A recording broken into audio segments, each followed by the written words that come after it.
যদি আগের রমজানের কোন রোজা কারোর কাজা থাকে, এই রমজান আসার আগে আগে শাবান মাসের মধ্যেই সেই কাজাগুলো আদায় করে ফেলা উচিত।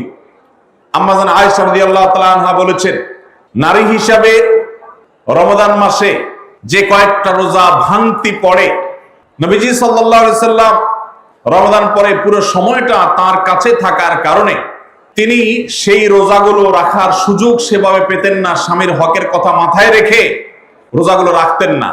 এবং শাবান মাস আসলে নবীজি সাল্লাল্লাহু আলাইহি সাল্লাম নিজেও বেশি বেশি নফল রোজা রাখতেন।